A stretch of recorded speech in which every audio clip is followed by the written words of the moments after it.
All right, we are live. Thank y'all, everybody, for coming back in for the Proud Masculine live stream Wednesday. Again, we have Joel back with us for another weekend, another week. Thanks for having me, brother. Good to have you back. We missed you the last couple of weeks. We had some good shows, but it ain't the same without you. So this week we're going to talk about the process, right? Mm-hmm. And yes, sir. Let me get this other page open at the same time. You know, I wish I was a fraction as good at this technology as I am about the information I have. Luckily, you got me. So if you want to share it, you can hit the present at the bottom. No, I like having my YouTube open on the other. My camera is blurry. Look at that on YouTube. All right. We're going to go anyway. I don't know what to do about that. Dope. Let me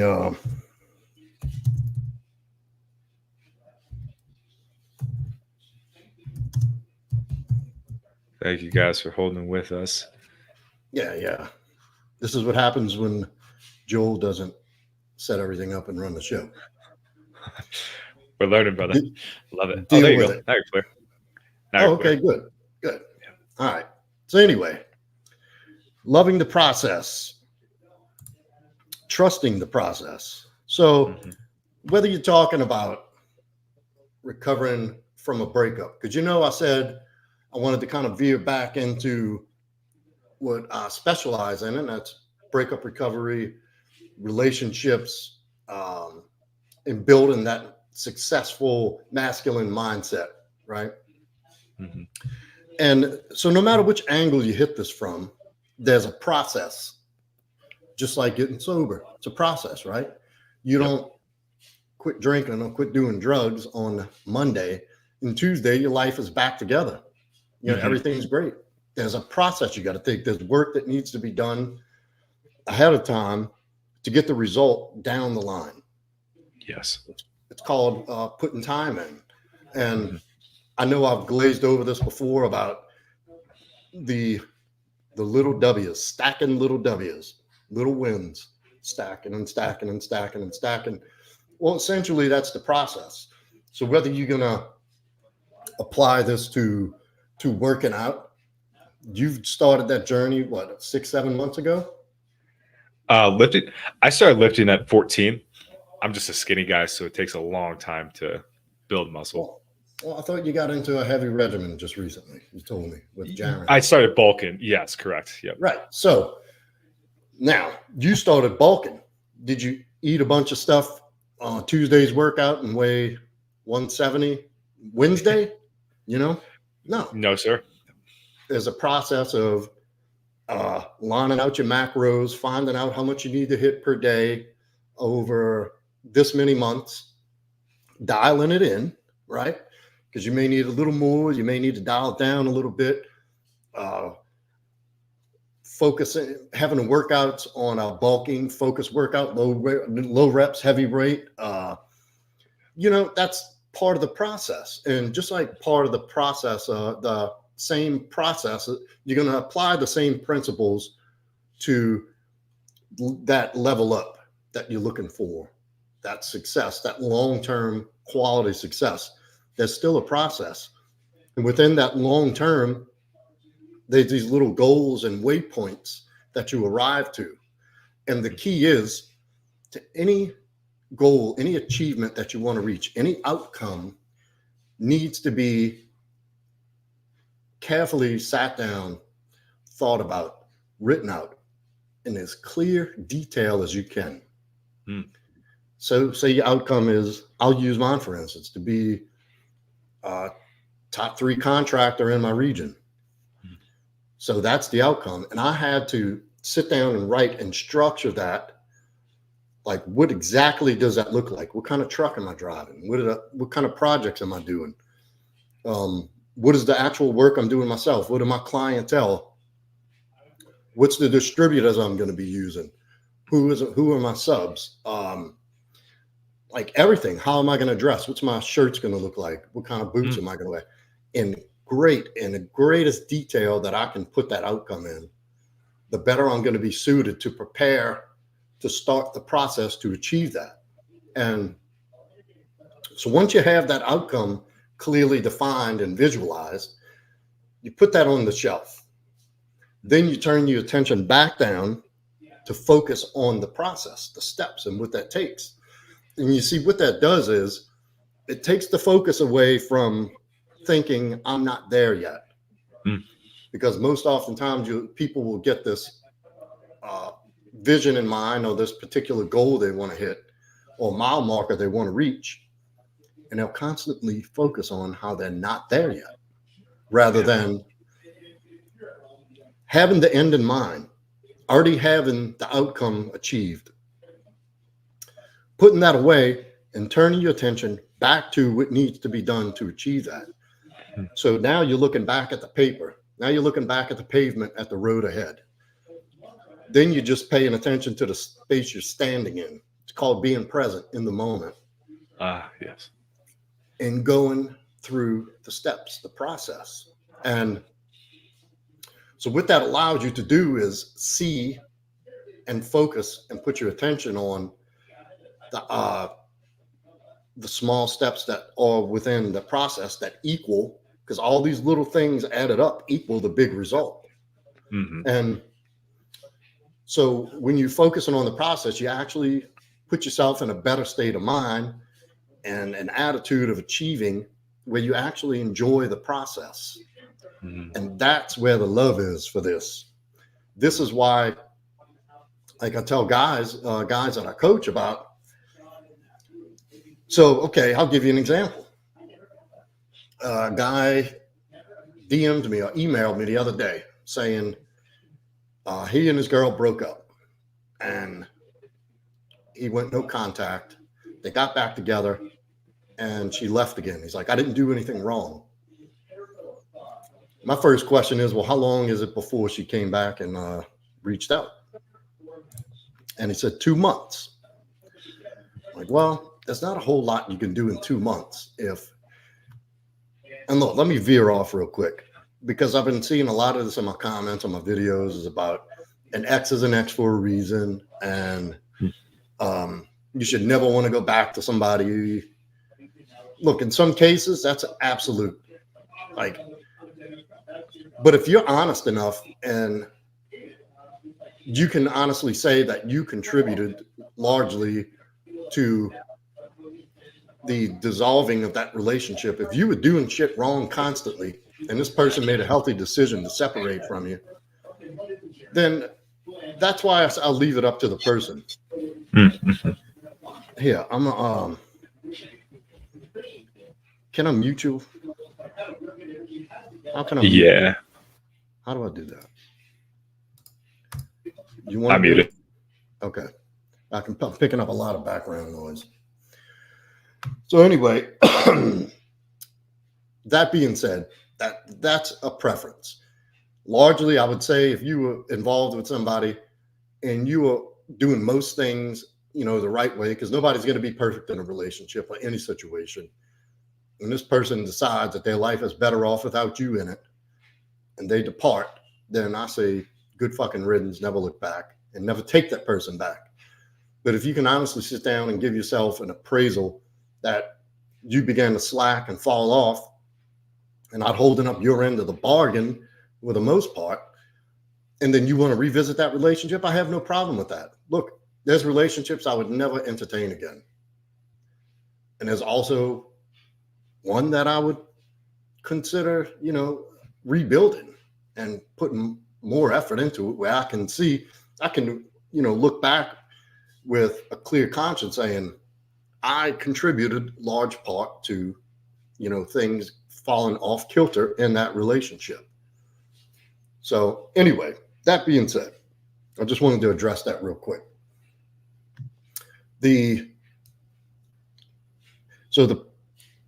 This guy was obviously really honest about where he had gone wrong in the relationship and kind of pushed this person away and made himself so unattractive to the point that she arrived to that they were breaking up, right? So During that period, when I tell these guys, you know, cut contact immediately, enter into no contact, respect that breakup, give them the breakup, not from a place of vengeance or being vindictive, like, I'm gonna show them, like nothing like that. It's like, look, the best you could do for that time was push them away. So just back off. And the best thing you could do with that time is to go back, reflect, see what you could have done differently, where you need shoring up, and then build on that. Find these limitations, these flaws, whatever character defects that need to be aligned and rearranged and made into positives and strengths, and follow that process of rebuilding. So, and what that process looks like is addressing the things that you find through an honest appraisal and honest self-appraisal.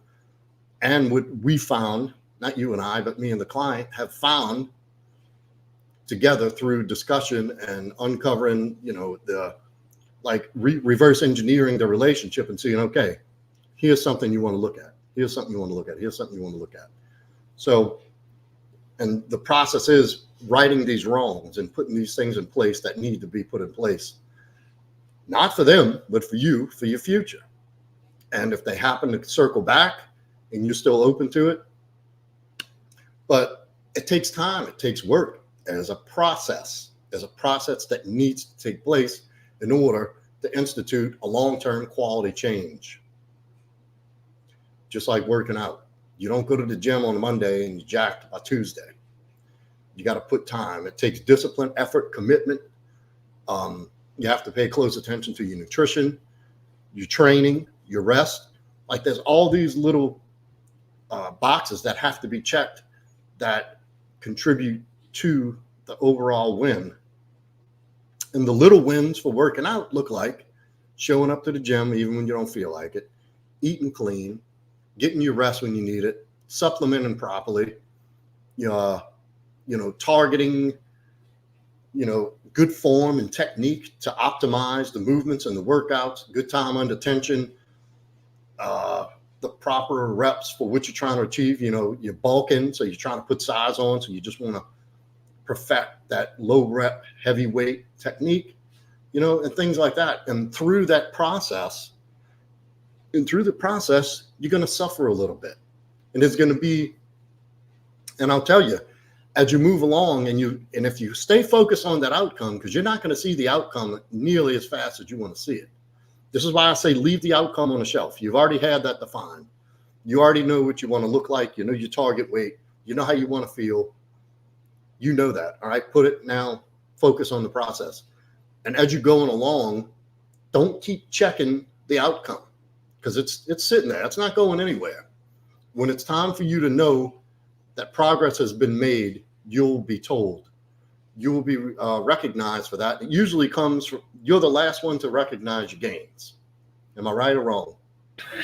Yes. Now, question for you, because I think a lot of young guys struggle with this, especially people that have come to this channel. I know this is one of the hardest things for me to get down, is to how to let go of the outcome and allow the process to unfold. I was definitely a checker of the outcome. Like, hey, has it come yet? Has it come yet? So what would you advise those younger guys that have that maybe more anxious energy, they're building their career and they kind of want to get things going? What would you advise them to do if they are struggling with it?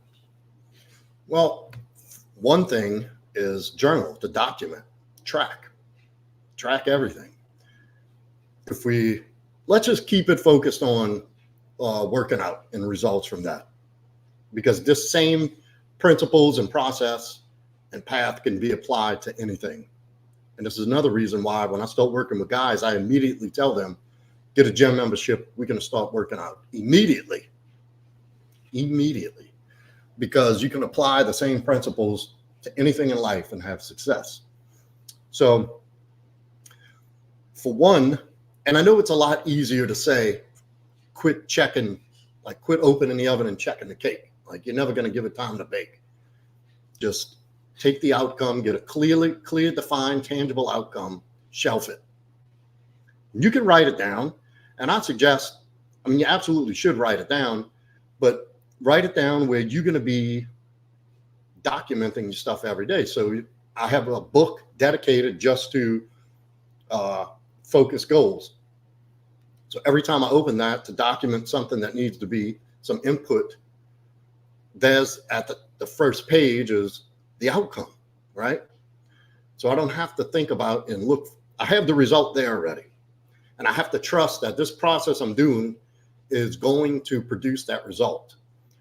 So the best way to achieve that is to focus on the process. As you're going through, take 10 minutes a day and document something about that process you took that day. Track your calories, like for working out. Track your macros. Pay close attention to what you're eating. How many calories in that day? And you find that through a calorie calculator, your caloric daily intake for bulking. So you're going to need to be in a 200 a day surplus. And so you track that over a week, make sure you're hitting your macros, achieving your 200 a day surplus. Then through tracking that, then you're going to have a little stop check once a week. You jump on the scale. Okay, I'm up 5 pounds. So it tells you you're doing right. Now, if you started at 170 and week 3, you're 168, well, guess what? I mean, it's obvious you need to make a little bit of a change, but you have a reference to go back to because you've been tracking. Say, oh, okay, here's where I'm falling short. I'm not getting enough protein per day. Let's up the protein 50 grams and dial in the fat intake. Maybe a little more fat per day, fat calories per day. And then you track it for 2 more weeks. Then you check. And slowly through the process of tracking and documenting, you always have a reference, and you don't have to keep going back and looking for the end result. You can see the progress in the documentation. Same thing like when you're recovering from a breakup, right? You feel dejected, rejected, self-esteem shot. You have these abandonment issues, whatever. And this inner dialogue of I'm not deserving. I don't deserve love, and I don't deserve this. I don't deserve good things. So what you do is, among the things that are going to be done through this process to leveling you up, part of that is getting help for that particular shortcoming. Then through your sessions, like if you're going to use a hypnotherapist or just a run-of-the-mill therapist, you document your sessions, what you went over, what you talked about, what did you recognize, what is something you discovered. And it helps through the process of you understanding the process better. And what it does is you keeping track of the micro steps and the big picture. Keeps your focus off, is it done yet? It keeps you centered. It keeps you grounded and aligned with the direction you're going in. And then what you'll find is, without even being aware unconsciously, 3 weeks, a month goes by, and you just enjoy doing the stuff. And you're looking absolutely forward, right? Absolutely, man. Dude, that's like spot on. And the journaling is so key. What came up for me was dating. So the process of getting out there and starting to do approaches was brutal. It was just like, man, rejection after rejection. Yeah. And I did just what you suggested. Like I journaled every approach. Okay, how did it go? What did I say? Where did it get awkward? How could I have improved? And then went back and studied so I could do better next time. And just like you said, like I had a gal over today, and it's just like I couldn't have imagined that a year and a half ago. That if I just don't give up and keep with the process, I'd be having an abundant dating life. And it's just like so cool. And there were times I wanted to give up, let me tell you. So I guess maybe that's my next question for you is, what do you do when you're on that point where you're just like, dude, this ain't working? So part of knows that you're right on the cusp of maybe a breakthrough, but maybe you've been at it for a year, 2 years, 3 years, especially in business, maybe 5, 10 years. Yeah. You're just like, dude, what do I do? Say I'll quit tomorrow, but not today. Keep putting it off to tomorrow, because you're right. A lot of people give up, and so rewind it back a little bit to the people stay so focused on this outcome and all they think about is this outcome hasn't happened yet. I quit. It's not working. This is not for me.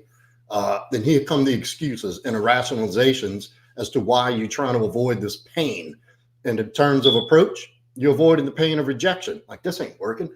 I'm getting my face kicked in every time I go up to a chick. Like, no, no, no, no. And so you did it the right way. You went home and looked at that. You can, and you go back to day one. What did I say? How did I say it? But you can look at day 1 to day 10, because I've had a guy I've coached specifically because of anxiety, approach anxiety. He couldn't get past the anxiety of going up to a girl, not even talking to them, not even opening his mouth, walking in a girl's direction that he was interested in. This dude would freeze with anxiety. In 6 weeks, the dude had 3 dates. 6 weeks. Let's go. And you know where we started off? Walking toward the girl, walking in her direction. You see a pretty girl you like, you got 3 seconds to take steps toward her and just go walk in her direction. You can buy 2 steps away from her, take a left or a right. You don't even have to talk to her. Do that for a week.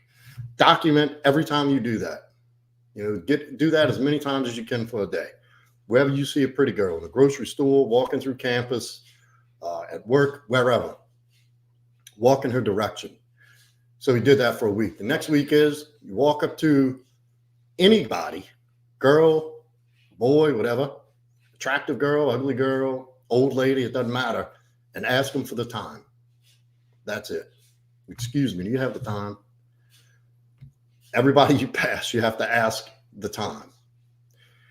Then the next thing you're going to do is narrow that down to just pretty girls that you want to approach, just somebody attractive that catches your eye. This is the process, and this is what it looks like. And so what this does is it slowly frees him of the anxiety, because he has no outcome in mind. He's not emotionally attached to the outcome. And I guess I could have just said that short form is emotionally detached from the outcome. Have no expectation. Don't attach any emotion to it. When you're writing it, you should be enthusiastic as you can about and excited as you are about achieving that. And after that, you have to put it on the shelf and trust that it's going to unfold, because you're going to do what's necessary for that to happen. And look, there are going to be working out, approach, business. You're going to have some obstacles. You're going to stumble. You're going to fall flat on your fucking face. And that's this on the same lines as being rejected when you go for a cold approach, right? And part of being a strong, masculine man is getting comfortable with rejection. I don't care who you are. I know real life, like pro top tier playboys. I'm in person, in real life. I know I speak to them regularly. Yeah, nice. These guys get rejected all the time. You know, right. The difference is they quit making it an outcome dependent situation and turned it into a fun interaction. Mm-hmm. They go and have fun. If it's a yes, great. If it's a no, great. Have a great day. Move on to the next one. And so it's a mindset. It's being able to emotionally detach, remove your ego from the equation, because you're the only person suffering. Nobody in this whole establishment gives a shit if you went up and talked to this chick and she shot you down. She zeroed you out right there. Nope. Nobody gives a fuck. You're the only one that's bothered by it. You're the only one getting your head like, oh, fuck, I'm a loser. Jesus, I quit. I'm going home. And, you're all distraught. You're thinking about, you're replaying the conversation. What could I have done better? And the fact is, when it comes to cold approach, understanding how you can approach one girl and have success. If you would have waited 10 minutes and she started thinking about something and you walked up to her 10 minutes later, the same girl that was all happy and enthusiastic for you to come talk to and gladly gave you her number and set up a date with you, that same chick would get out of here. Right. So, and that's it. You don't take it personal, and you don't take the rejection personal. You don't take the stumble personal. You don't take the slow result personal. You remove any emotion and ego from the process, and you just go left foot, right foot, left foot, right foot. And as you do these things, and I'm sure you've noticed that the more you've done it, the more comfortable you get with it, the better your success you have with it, because your outcome independent. You're just like, I'm going to talk to this chick. If she bites, she bites. If she don't, oh well. I'll have somebody else by the end of the night. Totally, man. And it took trusting the process. It took hundreds and hundreds of approaches to get there. But I did everything you are suggesting here, and a lot of people that in this space suggest, right? You learn where you've messed up, you learn from it, and then you just keep going, and you keep going, one foot in front of the other. And I really like what you said. That was probably one of the biggest awakenings for me, whether it be in business or in relationships, whatever it is. Just, it's not personal. Even if something happens to me with life, like it's not higher power punishing me or anything like that. It's just life. It just happens. So I really like that. And I was laughing too when you said the time thing, because that's what I started off with too. And I actually got my first lay from that. So I went to check. I said, "What's the time?" Nice. And the next day, she hands me a little note. Like, she gave it to one of her coworkers, and it said like, "Oh, 1:30," like her name and then her number. Mm-hmm. So it did backfire a little bit, because I thought, okay, so all I got to do now is just ask girls for the time. I'll get laid, but there's a little more process to that. So, but it was a great starting point, and it just made me realize that, just like you said, like, people don't care. Like, if anything, they'll feel better if they see you get rejected, because like, I didn't have to face that. And nobody's fucking paying that much attention to you. That's our own egos thinking everybody gives a shit. Yeah.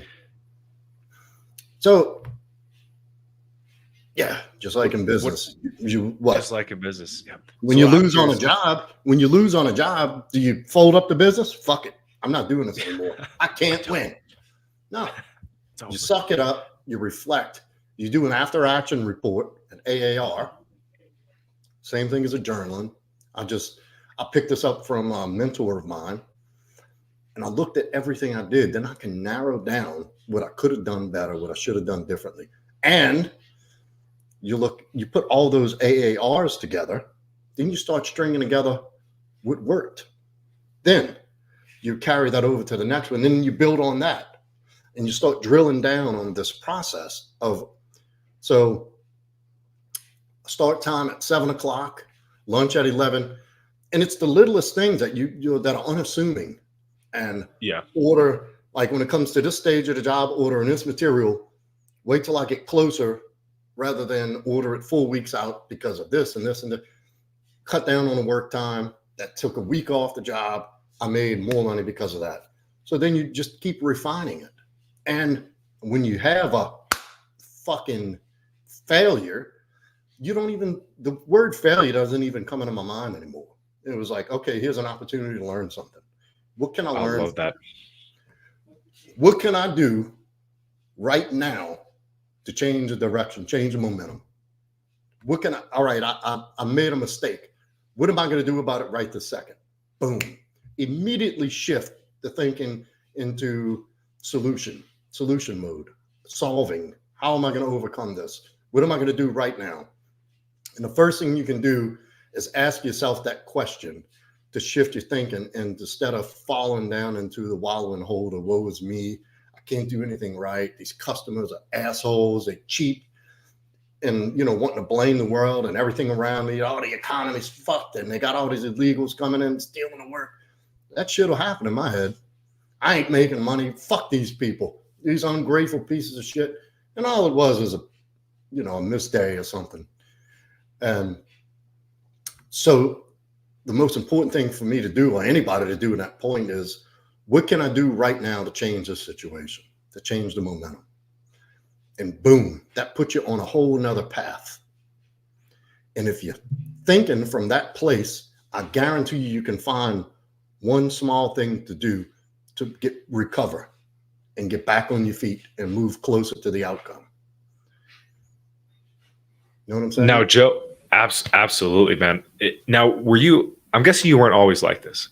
I'm guessing that this was a process you had to learn over time. I could be wrong, but you're a human, so I'm guessing it took some time. What were some of those moments, or like, was there like a big moment for you where you're like, oh shit, I got to change my mindset and start focusing on what you're talking about now?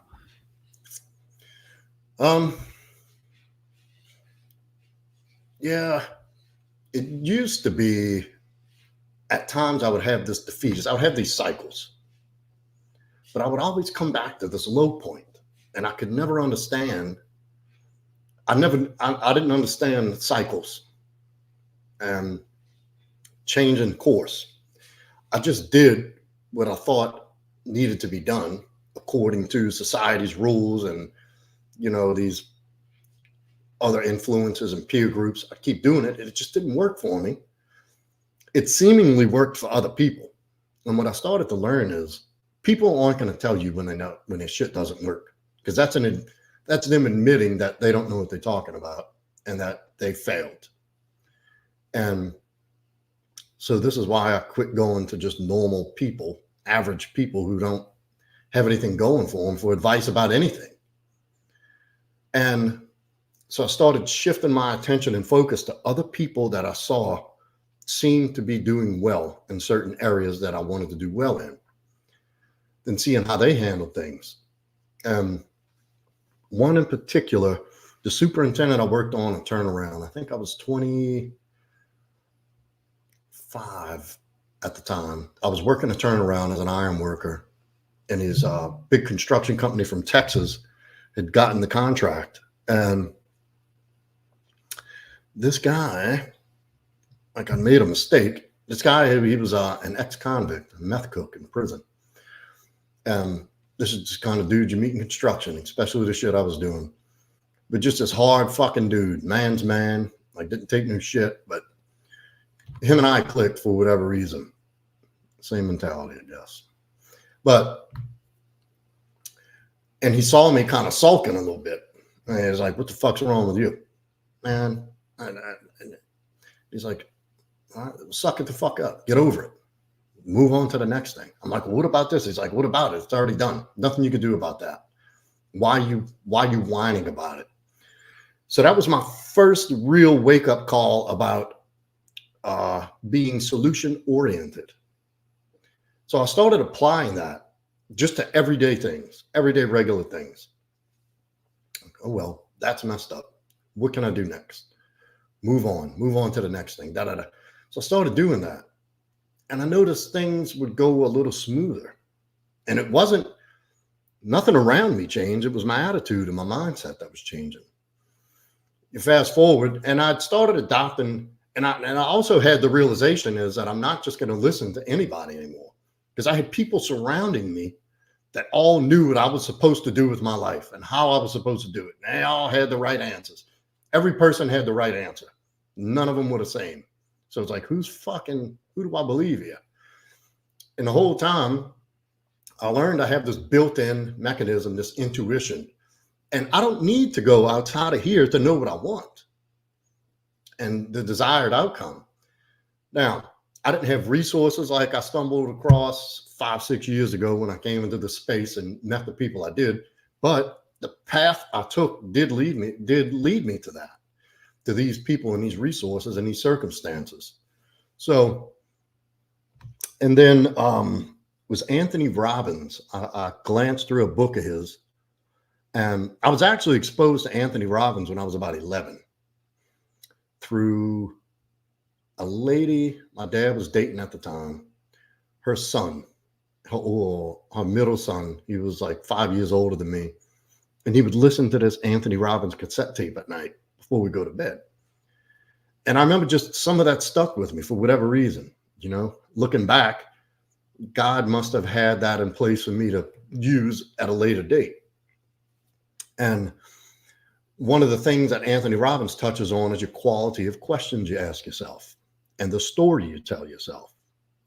So lo and behold, fast forward 30 years later, when I'd reached a breaking point in my life where I knew a drastic change had to take place because things just weren't adding up anymore. And I had all these questions like, what the fuck? I know there's more to life than this. And on another video, we'll rehash that moment of clarity that I had. what led to that big what is the word? Epiphany. Yeah.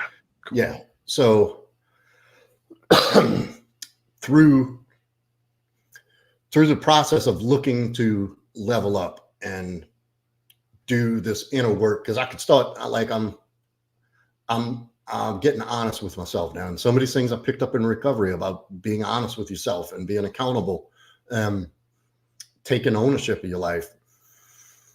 You remember I talked in the video with Ryan about the Corey Wayne book, and you and I talked about this. I read that book 15 times. That's the first book I read, That and Irrational Male.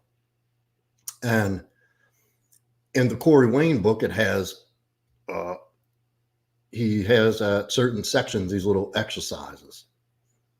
And one of those things is the quality of questions, quality questions to ask yourself. And one of those questions is, what can I do right now to change the situation? And that was it. So it was a lifelong process. And this is why I talk about it here, so people don't have to wait 40 years to get these answers. It was a lifelong process of these little events, these little waymarks that I keep talking about, these waypoints of life that I look back on, that after the time passes, a light will go off like, oh shit, is that what that was back there? Okay, I see now. I see where it fits here. And then, so now with more resources, I've, what is the word I'm looking for? I am out tonight. My vocabulary seems to have gone back to 8th grade. having dove into self-work and the inner work and all the things we talk about, the leveling up, the improvement. When you start asking questions sincerely, God gives answers, and it doesn't come in the mail. You just got to be aware. You got to be in the right state of mind to receive it. The answers are always out there. The information's there. You just got to be in the right frequency to be able to pick it up and recognize it for what it is. The more questions I asked, the more open I became to the answers. So slowly over time, through talking with other men, and then there's a valuable lesson to learn about surrounding yourself with successful people and like-minded people. Yes. Because the people who've made it that are ahead of you, that's the people you want to go poking. Hey, I got some questions. Hey, amen. Right? So me and somebody were talking about this last night, me and my girl, that if you're the smartest person in the room, it's time to change rooms. I was literally thinking of that exact same thing. If you're the smartest person, get out of that room. Also, you become like the 5 people you surround yourself with. Yes. So if you're surrounding yourself by people that aren't succeeding in the way you want to succeed, you're going to adopt those traits, and it's going to be subtle too. Like I've experienced this. Like it starts off fine. It's like, okay, I'm on my path, but I'm not going to be influenced. And then just slowly over time, some of those behaviors trickle in. It's like, all right, well, yeah, I used to be, I would go to the gym on this night, but the boys are hanging, so I'll hang. And then just over time, it builds up. So that's been a powerful lesson for me too. And I think I've innately had that. Like when I was in elementary school, middle school, and when I got into high school, I wanted to be cool. I wanted to know how to like hang out with girls and be good at sports. So I just stopped hanging around with my friends who weren't good at sports and never talked to girls. And I just found the guy who was like the coolest guy in the school. We became friends. And he just taught me a ton of stuff. I started getting my social skills under me. And that was the mentality I took into my 20s, especially when I got clean from drugs and alcohol. I'm like, okay, I started going to meetings. I'm like, okay, who is the guy that I want the life of? And this guy's like, yeah, dude, I used to be a total loser, and now I drive an Audi and have a business, and I make $200K a year. And I'm just like, okay, I want what this guy has. So that was a really powerful phrase that stuck with me, is find people whose lives, and you said too, find people whose lives that you want and that you would basically do anything to have in a roundabout way, and learn everything you can from them. Right? Got to be careful. You don't want to, suck them dry. You don't want to be needy and dependent. No, but what I found is when you deal with these type of people, successful people who are ahead of you will always always extend a hand, a helping hand. Hmm. If you don't waste their fucking time. Yeah. There it is. If they're giving you things to do and you just keep, they just fucking wash their hands with you. They'll be done with you.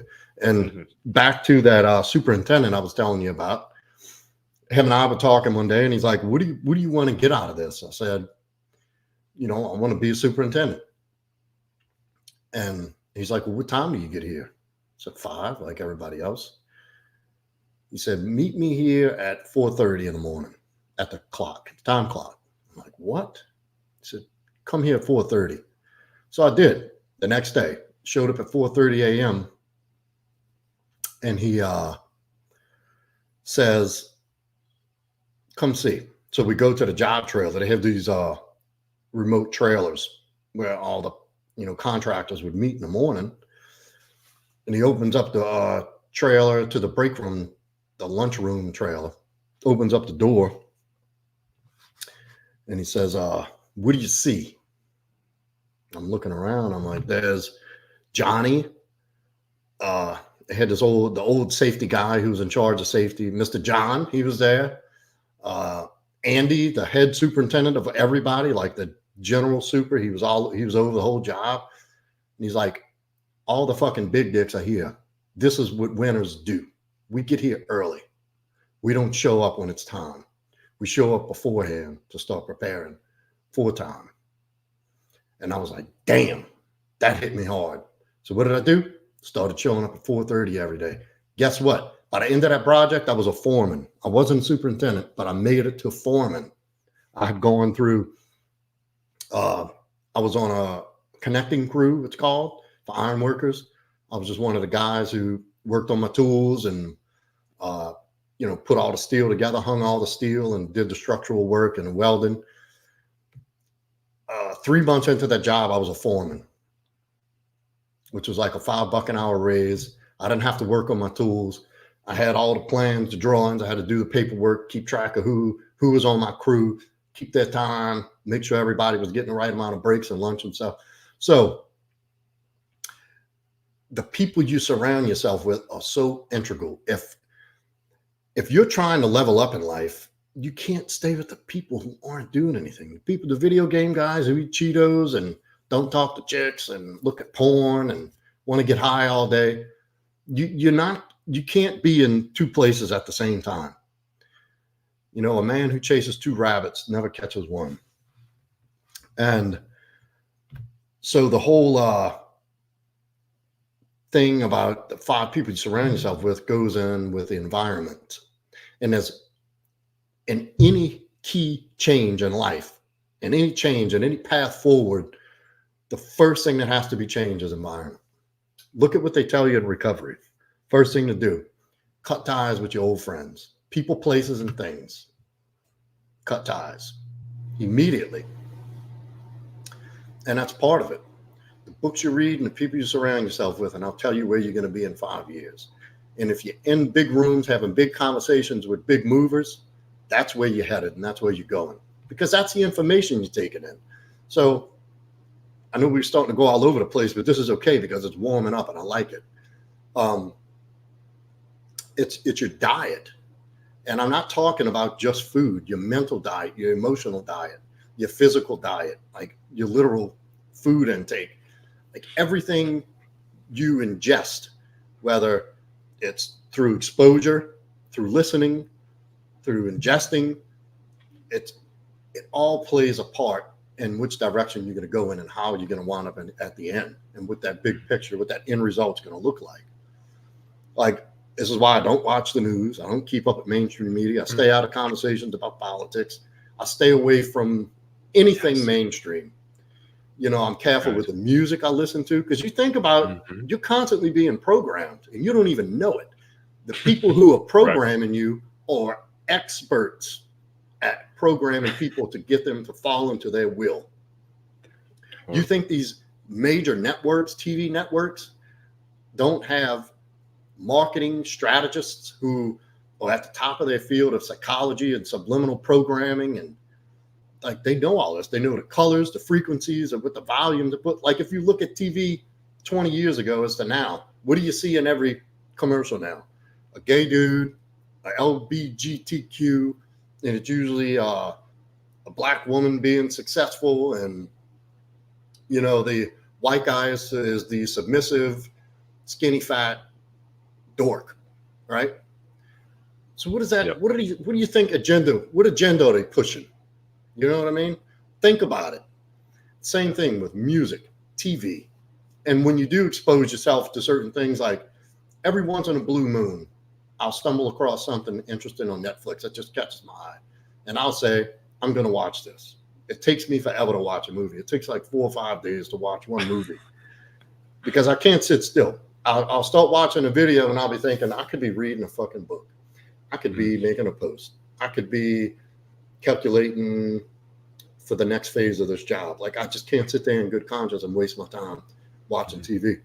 So like if my girl and we agreed to just, be in the moment, I'll shut everything down and just be there for that moment.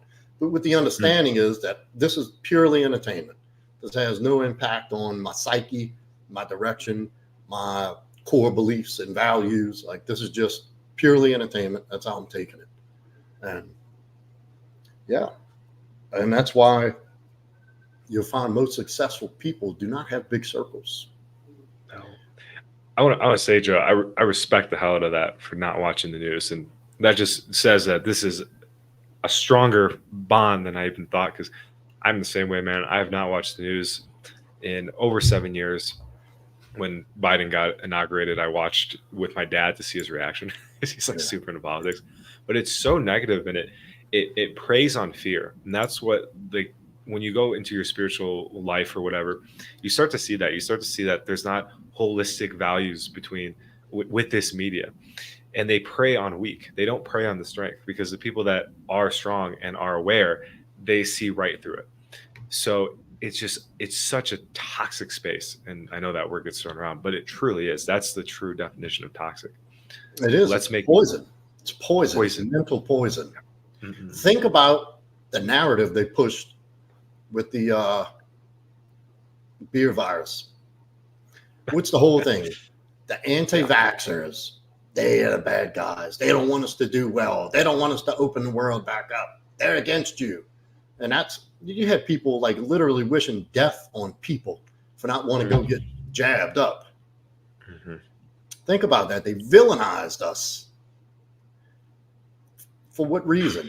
And what did they use? They used fear, misinformation, outright lies about how effective this stuff was supposed to be and all the good results and benefits that would happen from it. Matter of fact, they would serve it up with a free donut and a hamburger and French fries and beer. Right. Like, they were pushing that shit hard. And once you reach a certain level of awareness, that shit sticks out like a sore thumb. You can see the misinformation and bullshit a mile away. Like, that's bad energetically. Mm-hmm. And that's another thing, paying attention to your intuition. And when you get that feeling, not an emotional feeling, but an intuitive feeling, we're human beings that were designed with an intuitive radar built in because our senses are limited: sight, smell, touch, sound, and taste.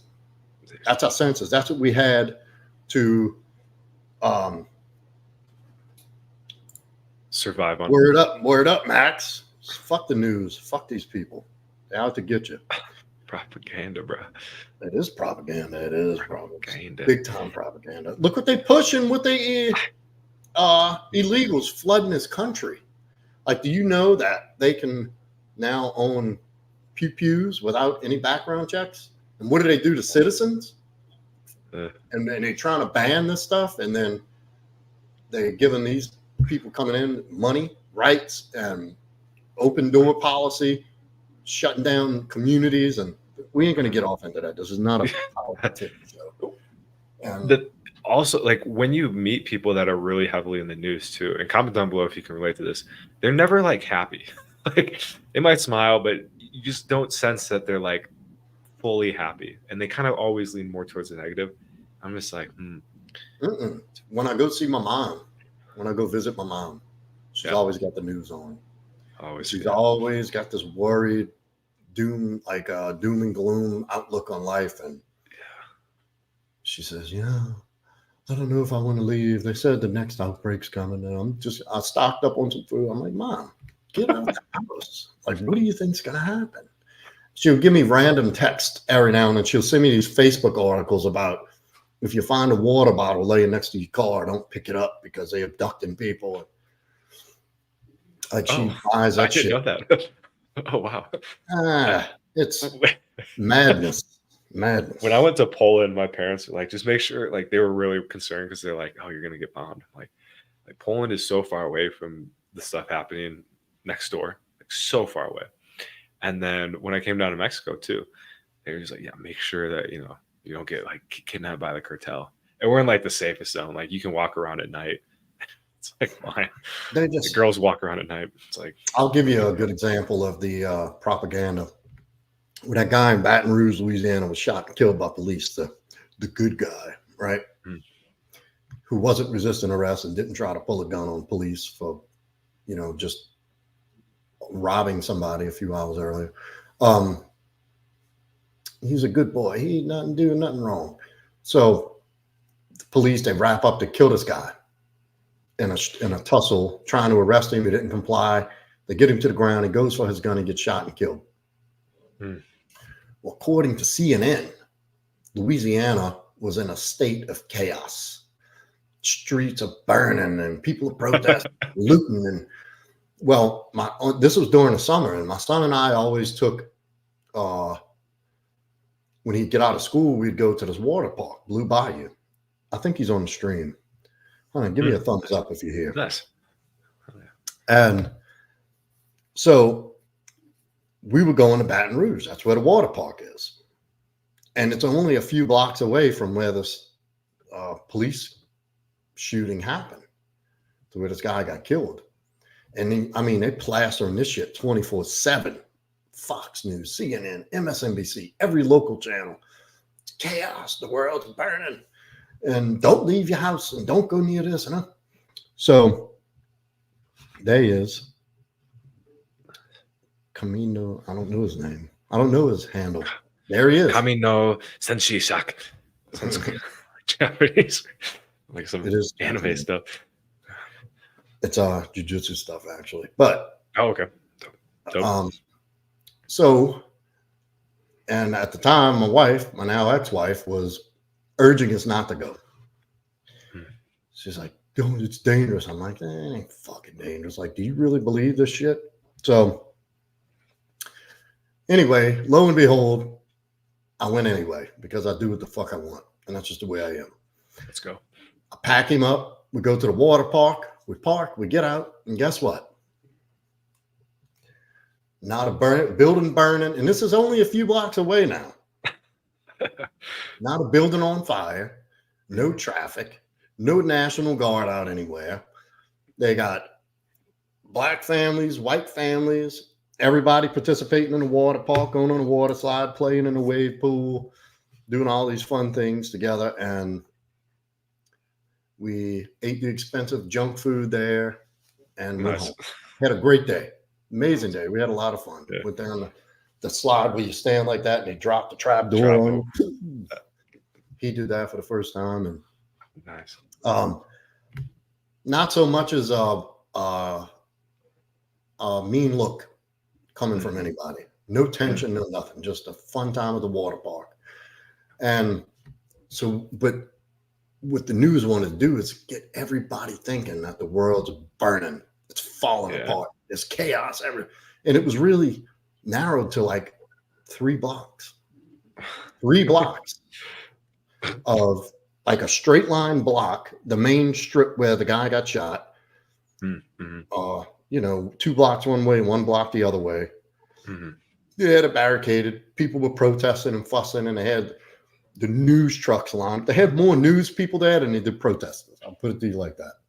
Covering this shit to spread the propaganda and misinformation, to keep people scared and divide. Look at Guac jumping in. What's up, Guac? Oh, I want some guac now. I'm getting hungry. I'm starving. It's Tate. We might get canceled for saying that name, but Tate, he has a hilarious piece. Like, he's talking about the pandemic. He's like, where were the people in the streets like dying? I was like, I didn't see any. I saw the movie I Am Legend the other day with Will Smith. Yeah. Great movie. Love I'm that like, movie. that's a pandemic where he's like the only one left. And there's like aliens and monsters. Like that shit's a pandemic. But No, I'll tell you what. I was obviously, if you know anything about me, you know I wasn't a masky, and I didn't listen to anything they said. I went everywhere I felt like going. And I remember the traffic was great. There was hardly anybody on the streets for months. I got used to that. That was fun. But going in stores, no mask. Going place to place. Well, guess what I saw? Everywhere. Homeless people. They were out and about, getting fresh air. They wasn't getting ticketed and fined and arrested. They were just out on the streets doing their thing, smoking crack, doing meth and drinking and begging for money and not getting jabbed. They didn't seem to do bad, right? They didn't get confined to go in your house for 10 days if you sneezed. So just, I don't know how we wound up on this path, but we're here. Surround yourself with good people. Because don't watch the news. Don't watch the news. Yep. You know, understand.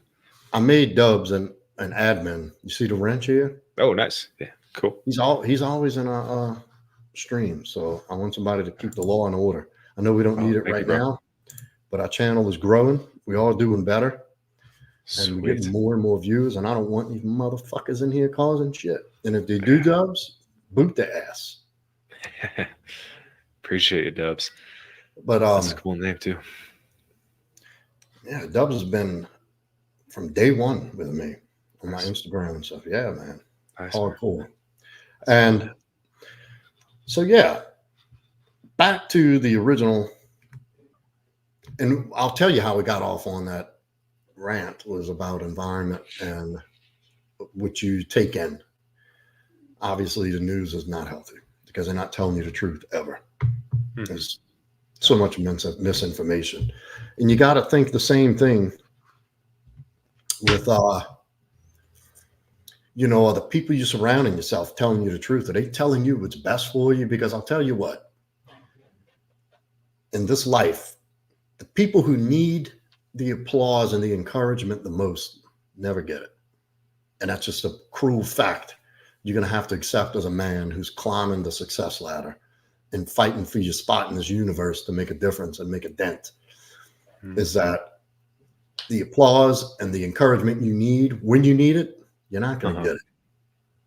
And this is why you got to trust the process. You got to trust that God is guiding you and God has got your back. And that's what's going to get you through step by step by step, through all your successes and all your failures and everything in between. It's going to be God that's going to be the one constantly over you, contributing to that. Because it's not, you never see the people struggling get the recognition or the encouragement. It's the people who've already made it. They're like, man, you did great job. And they're like, yeah, I was an overnight success. It took 10 years to become an overnight success. I knew you heard that thrown around. Right. Because that's just what it takes. And it's relentless pursuit of what you want and being able to just stay rigorously focused on the process, each little action, each little W, and being able to rearrange, retool your thinking, rewrite the story. Never think of the word failure as a bad thing again. Only see it as it's an opportunity to learn, an opportunity for growth. Because your failures are going to define you. Your failures are where you learn the most. Your failures are what lead you to success. And success leaves clues. It's good to look back and see what worked, but the way you learn that is failing first. But when you fail forward. You get something out of it. Stumble forward, even if you fall flat on your fucking face. Make sure you're a little bit further than where you were standing when you fall. Then get up and do it again. Amen, brother. Guys, that's a great piece of advice about not needing applause. That really hit when you said that, Joe. it's going to help in all things, relationships with women and men, because it's tough to be around someone that just always wants validation. You start to just kind of separate yourself from people like that. And so if you can learn to give yourself that own validation, right, and accept it when the universe gives it to you, not need it anymore, it can be like a drug. So separating that is going to really propel you in all areas of life, because it's going to teach you how to be non-needy. And non-neediness is the most attractive quality, I think, in the entire planet. And anybody will work with you if you can provide value and are not needy. As soon as that neediness comes up, and I'm not perfect at it either, so it's something I'm working on, but you go like, oh, you have that like reaction. So really, I think that's a great piece of advice to take, to learn to detach, to withdraw from validation seeking, and enjoy your wins when they come. Well, and I've gone over this. I had this that video you chopped up for me and put it out in 3 segments about the guy who did the Instagram post about tell the father, the whole fucking dramatic wuss fucking thing. And the whole premise of what I said, my response to that is just part of being a man, is that you learn to create. You quit going externally for validation and look inward to find validation. Once you reach that, you can't be touched. You don't need anybody's approval, and you have your own tangible results to validate whatever it is you need to validate. You don't need somebody to tell you you look great. If you show up to the fucking gym like you're supposed to, and eat like you're supposed to, and rest like you're supposed to, the byproduct of that is you're going to look great. You're going to feel great. It's nice to hear it. Lead your fucking family. Lead your relationship. And when your intentions, your intent, or your character or something is called into question, you don't even respond to that shit. You have no answer. You're like, here, I'm not going to say anything. Look at this. Look at the end results. Look at the results I have. You're wrong. You don't have to say anything. You let your life speak for itself. And that's all areas. So it's nice when, your son, and I have a son, and I've experienced this, when he says thank you, or he appreciates what you do for him, or when your girl tells you, you make me feel so safe. It's a good feeling. There's nothing better than the people you love the most, or give you some reassurance, but I don't look for it. I don't need it. It does. It's like a cherry on top. Believe me, I'm here to tell you, it feels great when you've done it, work in a gym. And this is why I said you're the last one to notice when some chick bumps into you, squeezes your arm, and tells you, "Ooh, you look good. You've been working out." And somebody asks you that, yeah, a little bit,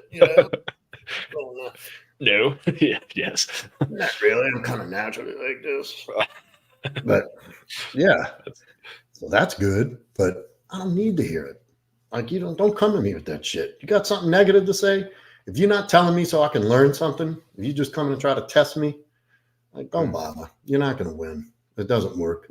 And look, sometimes you're going to get from quality people who really genuinely care about you are going to tell you shit you need to hear about yourself. Yes. That needs work. But you got to look at the source of that too. Because a lot of that stuff comes from hate. And it can come from your inner circle. Don't be fooled. Pay attention to the way people slight you. Like, that tells a lot about the dynamic of the relationship just by the tone and like, if you notice a pattern of slights in your inner circle from, somebody you're close with, that's not humor. That's envy and insecurity. Yeah. Somebody's seeing you getting ahead of them and they don't like it. I've cut people. Everybody I know who does that to me has been removed from my life. I don't tolerate it. And if it does happen to somebody who's in my life, I address it right then and there. Like, hey, I don't really do that. I don't get down like that. Like, okay.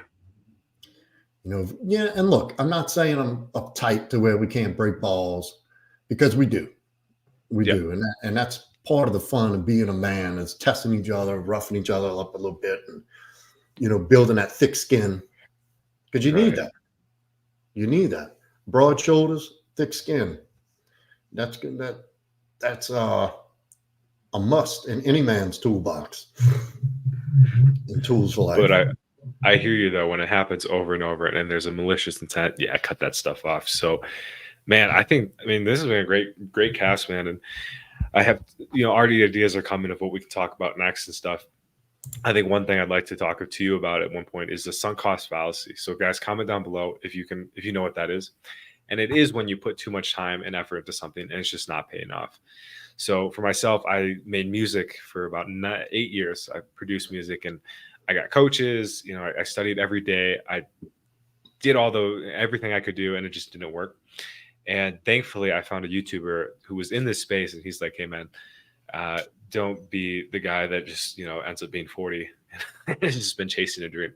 So if it wasn't for that guy, I wouldn't have quit and I wouldn't be here. I met my roommate, Jaron, who, if you guys have been on my channel, through stopping that pursuit. I think, right? like if you like the, where did that come like from? If you appreciate it. It's the new like iOS thing. Like if you put you can do like thumbs down and stuff. There we go. Oh, I don't have iOS. That's why. Loser on the. So I think that would be a good one to talk about when to exit.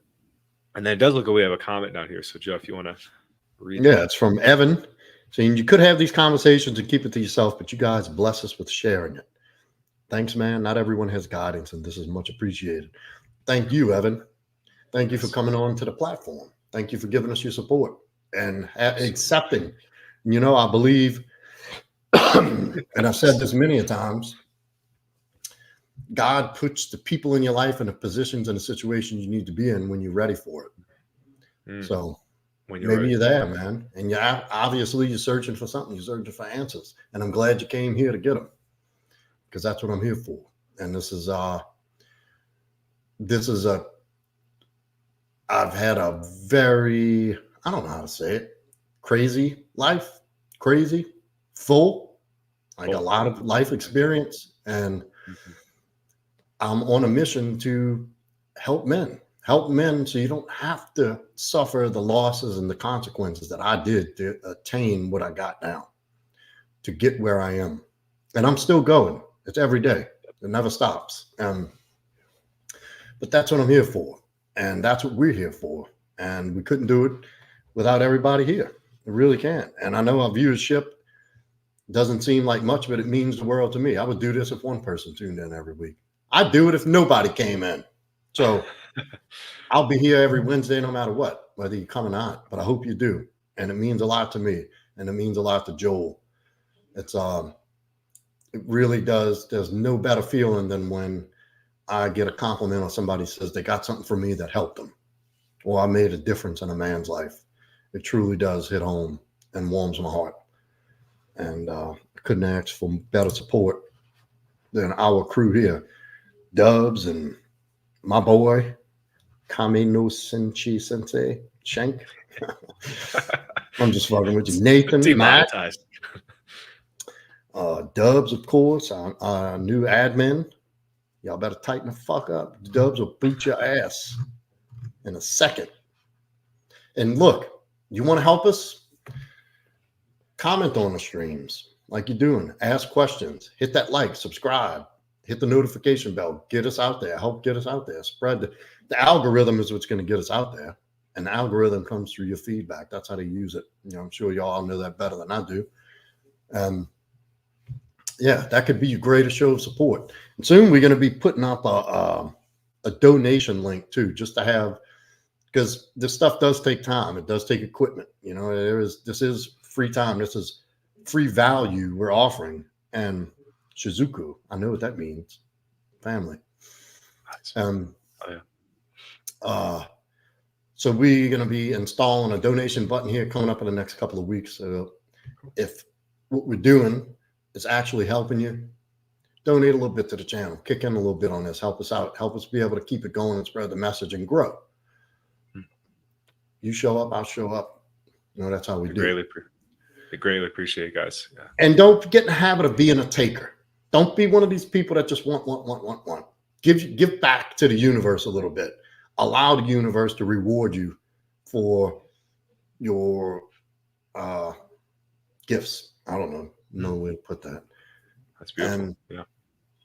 Like Gotta me, be I donate to the support groups. Well, but Yeah. I picked out a charity, the one who rescues kids, Stronghold. Oh. Every month I donate money. And so what I want to do also is through my consultations is I've taken steps to arrange where I have a percentage of each consultation going to a men's health advocacy group, a legit men's health help, because there's a lot of men out there who need it, guys. A lot of men. And you're fortunate to have been able to come into a space and get the kind of help and attention you need. I have a good friend of mine right now who's going through it bad. Divorced, raped, took his kid. I ain't gonna, I don't know who it is, but I don't want to get too deep into the man's business. I had a long talk with him last night. I'm really concerned about him. I mean, he's feeling it. And there's nothing worse than seeing somebody suffer that you can't help. And, it's through these conversations and through this information, YouTube, I know technology has become the bane of our society, but it's also the technology has given us a place to connect and learn and grow together from each other. And that's what my brand is all about. And that's what Joel's brand all about, Sobriety University, going recovery. It's all about rebuilding your life and getting that path toward success, just like mine, your mindset, success through grit and character building. And, and part of that is dating. Part of that is learning women and how to manage women in your life, because that's a huge part. You don't understand that. So you do reach success and you get some hot fucking chick comes in, marries you, gets a baby from you and divorces your ass. You lose everything. So if you know how to vet women and you know how to be with women and you know how to navigate the dating marketplace, you're in you're more advantageous position. I don't trust men. I won't do business with men who don't understand women and how to date. I don't, because they can't be trusted.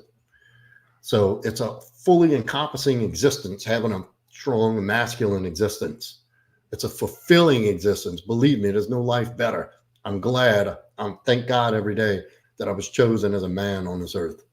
And there's a lot of reward, but there's a lot of work and expectation that comes with it. Mm-hmm. And that's just the way it is. And however you write that story is how it's going to unfold for you. If you feel yourself as a victim and you got to do too much and it's not fair and woe is me, then that's how life's going to be for you. If you look at it as, I'm a bad motherfucker, whatever comes my way, I'm going to handle it and I'm going to make something good out of it. You throw me chicken shit, I'm going to throw you a batch of chicken salad, fella. Ooh. That's what we're going to do. So anyway, yeah, I think we're going to wrap it up here, huh? You got any closing? That's good. I want guac and chicken salad right now. That's my closing thought. I'm ready for some grub, dude. I have some shrimp and a New York strip in my refrigerator. Oh, stop, dude. Stop. Mouth's warm. I think the last thing I'll say to Mira Joe, yep, appreciate you guys coming in, and we are here to help. So feel free to reach out anytime on either of our Instagrams. And then on our channels, we have links where if you do want some one-on-one personalized help, definitely recommend checking that out as well. We're here for you. We've been through it, so you don't have to. And I have a mentor for everything in my life. So I always, I practice what I preach. I'm not just going to try to coach you and then say, hey, I just do it all on my own. No, I have a coach for dating, relationships, business, sobriety, and it's changed my life. So I'm excited for another show next week or the week after. We're kind of all over the place because we have schedules and stuff. But we'll be back, guys, and we hope to connect with you more in the weeks to come. Yeah, stay tuned. Keep your eyes out for the next week's live stream. I'll have a topic and I'll post on my Instagram and you'll see it here on YouTube too. So that's why I want you to hit the notification bell so you can get notified when to tune in, which would be the same time next week, next Wednesday. So yeah, hit us up on Instagram, email, proudmasculine.com. You got all my information. And same thing with Joel. Thank y'all for coming in. Sincerely. See y'all on the next one. Adios.